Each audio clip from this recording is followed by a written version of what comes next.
On Sunday, the Eagles and San Francisco 49ers will likely play in some nasty weather. According to weather.com, the forecast is as follows: thunderstorms in the morning will give way to steady rain in the afternoon. High 68 F winds SC at 10 to 15 miles per hour.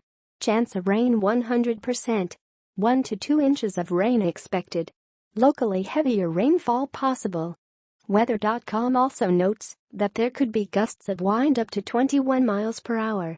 More simply stated, while Carson Wentz is from North Dakota, where I assume it gets cold and rainy from time to time, he played in a dome in college and doesn't have much in the way of experience playing in nasty weather. Doug Peterson seemed only mildly unconcerned on Friday.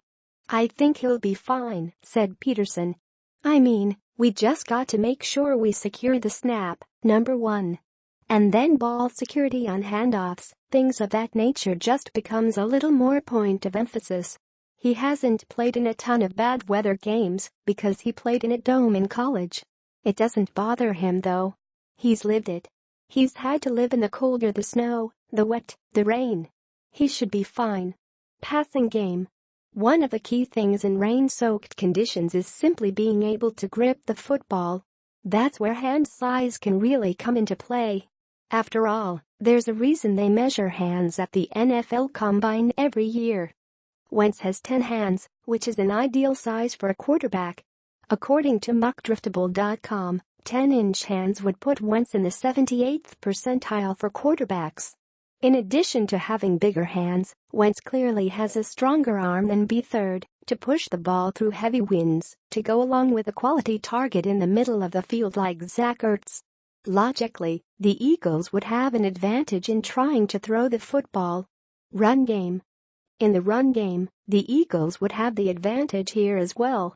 In their first 7 games of the season, here is what the Eagles have done to opposing running backs. The 49ers' best skill position player is probably running back Carlos Hyde, who has 100 carries for 428 yards and 4 TDs on the season.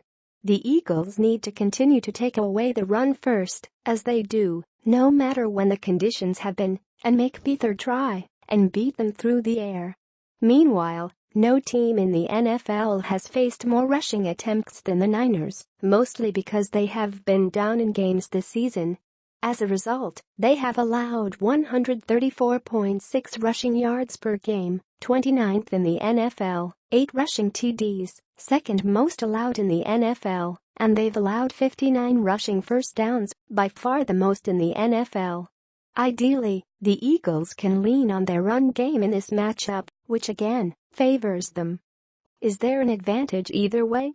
Despite pointing out above that the Eagles logically have advantages in bad weather conditions over the Niners, they would have a decided advantage anyway in good weather, perhaps even more so.